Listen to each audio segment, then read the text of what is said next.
ಕರ್ನಾಟಕ ಬಂದ್ ಬಗ್ಗೆ ನಟ ಅಹಿಂಸಾ ಚೇತನ್ ರಿಯಾಕ್ಷನ್. ಅಷ್ಟೊಂದು ಉತ್ತಮ ವಿಚಾರದ ಬಗ್ಗೆ ಹೋರಾಟ ಇಟ್ಕೊಂಡಿಲ್ಲ. ಈ ಬಂದ್ನಲ್ಲಿ ಅಷ್ಟೊಂದು ತೂಕದ ವಿಚಾರ ನನಗೆ ಕಾಣ್ತಾ ಇಲ್ಲ. ಉತ್ತಮವಾದ ಬೇಡಿಕೆ ಇದ್ರೇನೆ ಬಂದ್ಗೆ ನಮ್ಮ ಬೆಂಬಲ ಅಂತ ಹೇಳಿ ಅಹಿಂಸಾ ಚೇತನ್ ಹೇಳಿಕೆಯನ್ನ ಕೊಟ್ಟಿದ್ದಾರೆ. ಇದು ಸೋ ಕಾಲ್ಡ್ ಲೀಡರ್ಸ್ ಅಸ್ತಿತ್ವ ಉಳಿಸಿಕೊಳ್ಳುವುದಕ್ಕೆ ಮಾಡ್ತಾ ಇರುವಂಥ ಬಂದ್ ಅನ್ನೋ ನಿಟ್ಟಿನಲ್ಲಿ ನಟ ಚೇತನ್ ಹೇಳಿಕೆಯನ್ನ ಕೊಟ್ಟಿರೋದು. ನಟ ಚೇತನ್ ಏನಾದರೂ ಮಾತನಾಡಿದರೆ ಅದು ವಿವಾದ ಇದ್ದೇ ಇರುತ್ತೆ. ಇದು ಕೂಡ ಒಂದು ರೀತಿಯಾದಂಥ ವಿವಾದಾತ್ಮಕ ಹೇಳಿಕೆನೆ. ವಿತರಣೆ ಮಾಡಿ ಒಂದು ಸಮಾಜ ಆರ್ಥಿಕ ಸಮಾನತೆ ತರೋದು ಭಾಳ ಮುಖ್ಯ ಆಗುತ್ತೆ. ಸರ್, ಈಗ ಹನಿ ಟ್ರ್ಯಾಪ್ ವಿಷಯಕ್ಕೆ ಬಂದರೆ ಸದನದೊಳಗೆ KN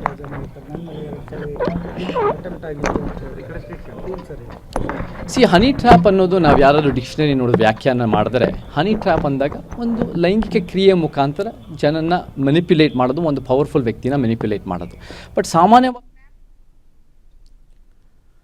ನೋಡಿ, ಇದು ಸೋ ಕಾಲ್ ಲೀಡರ್ಸ್ ಅಸ್ತಿತ್ವ ಉಳಿಸಿಕೊಳ್ಳುವ ಬಂದ್, ಕರ್ನಾಟಕ ಬಂದ್ ಬಗ್ಗೆ ಈ ರೀತಿಯಾಗಿ ನಟ ಅಹಿಂಸಾ ಚೇತನ್ ರಿಯಾಕ್ಷನ್ ಕೊಟ್ಟಿರೋದು. ಅಷ್ಟೊಂದು ಉತ್ತಮ ವಿಚಾರದ ಬಗ್ಗೆ ಹೋರಾಟ ಇಟ್ಕೊಂಡಿಲ್ಲ.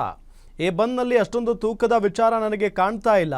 ಉತ್ತಮವಾದ ಬೇಡಿಕೆ ಇದ್ರೇನೆ ಬಂದ್ಗೆ ನಮ್ಮ ಬೆಂಬಲ ಅನ್ನೋ ನಿಟ್ಟಿನಲ್ಲಿ ಅಹಿಂಸಾ ಚೇತನ್ ಹೇಳಿಕೆಯನ್ನು ಕೊಟ್ಟಿರೋದು. ಸಹಜವಾಗಿಯೇ ಅಹಿಂಸಾ ಚೇತನ್ ಯಾವುದಾದ್ರೂ ಒಂದು ಮಾತುಗಳನ್ನು ಆಡಬೇಕಾದ್ರೆ ಭಾಳಷ್ಟು ಯೋಚನೆ ಮಾಡಿ ಮಾತನಾಡಬೇಕು ಅಂತ ಕೂಡ ಕೆಲವರು ಹೇಳಿದ್ದಿದೆ. ಆದರೆ ಇದು ಕರ್ನಾಟಕದ ಅಸ್ಮಿತೆಯ ವಿಚಾರ, ಕನ್ನಡದ ನೆಲ ಜಲ ಭಾಷೆಯ ವಿಚಾರಕ್ಕೆ ಸಂಬಂಧಪಟ್ಟಂತೆ ಬಂದ್ ಘೋಷಣೆ ಮಾಡಲಾಗಿದೆ. ನೋಡಿದರೆ ಅಹಿಂಸಾ ಚೇತನ್ ಹೇಳ್ತಾರೆ ಇದು ಸೋ ಕಾಲ್ಡ್ ಲೀಡರ್ಸ್ ಅಸ್ತಿತ್ವ ಉಳಿಸಿಕೊಳ್ಳುವಂಥ ಬಂದ್ ಆಗಿದೆ. ಅಷ್ಟೊಂದು ಉತ್ತಮ ವಿಚಾರದ ಬಗ್ಗೆ ಹೋರಾಟ ಇಟ್ಕೊಂಡಿಲ್ಲ. ಈ ಬಂದ್ನಲ್ಲಿ ಅಷ್ಟೊಂದು ತೂಕದ ವಿಚಾರ ನನಗೆ ಕಾಣ್ತಾ ಇಲ್ಲ ಅನ್ನೋ ನಿಟ್ಟಿನಲ್ಲಿ ಹೇಳಿಕೆಯನ್ನು ಕೊಟ್ಟಿದ್ದಾರೆ ಅಹಿಂಸಾ ಚೇತನ್. ಇದರಿಂದ ಸಾಕಷ್ಟು ಆಕ್ರೋಶವೂ ಕೂಡ ವ್ಯಕ್ತವಾಗ್ತಾ ಇದೆ ಅಹಿಂಸಾ ಚೇತನ್ ವಿರುದ್ಧವಾಗಿ. ಯಾಕೆ ಅಂತ ಹೇಳಿದರೆ ಪದೇ ಪದೇ ಇಂಥ ವಿವಾದಾತ್ಮಕ ಹೇಳಿಕೆಗಳನ್ನು ಕೊಡ್ತಾ ಹೋದರೆ ಸಹಜವಾಗಿ ಇದು ಕನ್ನಡ ಪರ ಹೋರಾಟಗಾರರ ಒಂದು ಅಸ್ತಿತ್ವವನ್ನು ಪ್ರಶ್ನೆ ಮಾಡ್ದಂಗೆ ಆಗುತ್ತೆ. ಮತ್ತು ಅವರ ಹೋರಾಟ ಏನಿದೆಯಲ್ಲ ಆ ಹೋರಾಟದ ಉದ್ದೇಶವೇ ಸರಿ ಇಲ್ಲ ಅನ್ನೋ ನಿಟ್ಟಿನಲ್ಲಿ ಹೇಳಿಕೆಯನ್ನು ಕೊಟ್ಟಿದ್ದಾರೆ. ಆ ಉದ್ದೇಶಗಳಿಗೆ ತೂಕನೇ ಇಲ್ಲ ಅನ್ನೋ ನಿಟ್ಟಿನಲ್ಲಿ ಮಾತನಾಡಿದ್ದಾರೆ. ಇದು ಎಷ್ಟರ ಮಟ್ಟಿಗೆ ಸರಿ, ಈ ರೀತಿಯಾದಂಥ ಪ್ರಶ್ನೆಯೂ ಕೂಡ ಉದ್ಭವಿಸುತ್ತೆ. ಯಾಕೆ ಇವರು ಸಿನಿಮಾ ಮಾಡೋದು ಬಿಟ್ಟು ಇಂಥ ವಿಚಾರಗಳಿಗೆ ಮೂಗು ತೋರಿಸ್ತಾರೆ?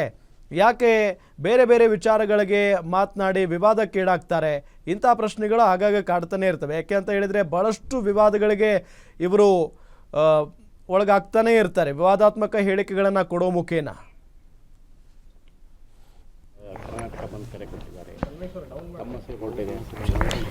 ನನಗೆ ಈ ಕರ್ನಾಟಕ ಬಂದ್ಗಳು ನಮಗೆ ಉತ್ತಮವಾದ ಬೇಡಿಕೆ ಇದ್ದರೆ ಅದಕ್ಕೆ ಖಂಡಿತ ನಾವು ಸಪೋರ್ಟ್ ಮಾಡ್ಬೋದು. ಬಟ್ ಇದರಲ್ಲಿ ನನಗೆ ಏನು ಕಾಣಿಸ್ತಾ ಇದೆ ಅಂದರೆ ಇದರಲ್ಲಿ ಎಲ್ಲೋ ಒಂದು ಕಡೆ ಈ ಒಂದು ಸೋ ಕಾಲ್ಡ್ ಲೀಡರ್ಸನ್ನು ಅಸ್ತಿತ್ವ ಉಳಿಸ್ಕೊಳ್ಳೋಕ್ಕೋಸ್ಕರ ಈ ಬಂದ್ಗಳು ಮಾಡ್ತಾ ಇದ್ದಾರೆ ಹೊರತು ಅವರು ನಿಜವಾಗ್ಲೂ ಅಷ್ಟೊಂದು ಉತ್ತಮವಾದ ಬೇಡಿಕೆ ಇಟ್ಕೊಂಡಿಲ್ಲ. ಆ ವಿಚಾರ ಹೌದು, ಕನ್ನಡದ ಬಗ್ಗೆ ನಮ್ಗೆ ಹೋರಾಟಗಳು ಬೇಕು. ಬಟ್ ಯಾವ ಥರ ಹೋರಾಟಗಳು ಬೇಕು ಅಂದಾಗ, ಯಾವ ಥರ ಒಂದು ಬೇಡಿಕೆ ಬೇಕು ಅಂದರೆ ಈ 3 ಲ್ಯಾಂಗ್ವೇಜ್ ಫಾರ್ಮುಲಾ ತೆಗೆದಾಕಿ 2 ಲ್ಯಾಂಗ್ವೇಜ್ ಫಾರ್ಮುಲಾ, 2 ಲ್ಯಾಂಗ್ವೇಜ್ಗಳು ಬೇಕು. ಕನ್ನಡ, ಇಂಗ್ಲೀಷು ಶಿಕ್ಷಣದಲ್ಲಿ ಕರ್ನಾಟಕ ಶಾಲೆಗಳು, ಕನ್ನಡ ಸರ್ಕಾರಿ ಶಾಲೆಯಲ್ಲಿ ಓದಿರೋರಿಗೆ ಸರ್ಕಾರಿ ಉದ್ಯೋಗ ಆಗಿರ್ಬೋದು, ಸರ್ಕಾರಿ ಶಾಲೆಗಳ ಏಳಿಗೆ ಆಗಿರ್ಬೋದು, ಒಂದು ಸರೋಜಿನಿ ಮಹಿಷಿ ರಿಪೋರ್ಟ್ ಥರದಾಗಿರ್ಬೋದು. ಇದಕ್ಕೆ ಬೇಕಾಗಿರೋ ನಮಗೆ ಒಂದು ಖಾಸಗಿ ವಲಯದಲ್ಲಿ ನಮಗೆ ಪ್ರಾದೇಶಿಕ ಭೌಗೋಳಿಕವಾದ ನೌಕರಿ ಆಗಿರ್ಬೋದು. ಈ ಥರದ್ದು ಕರ್ನಾಟಕದ ಪರವಾಗಿರೋ ಕೆಲಸಗಳ ಪರವಾಗಿ ನಾನು ಎಂದೆಂದಿಗೂ ನಿಂತಿರ್ತೀವಿ. ಆದರೆ ಈ ಬಂದಲ್ಲಿ ಅಷ್ಟೊಂದು ತೂಕದ ವಿಚಾರ ನನಗೆ ಕಾಣಿಸಲ್ಲ. ಅದೆಲ್ಲ ಒಂದು ಕಡೆ ವೈಯಕ್ತಿಕ ಅಸ್ತಿತ್ವಕ್ಕೋಸ್ಕರ ಅಂತ ನನಗೆ ಕಾಣಿಸ್ತದೆ. ನಾಳೆ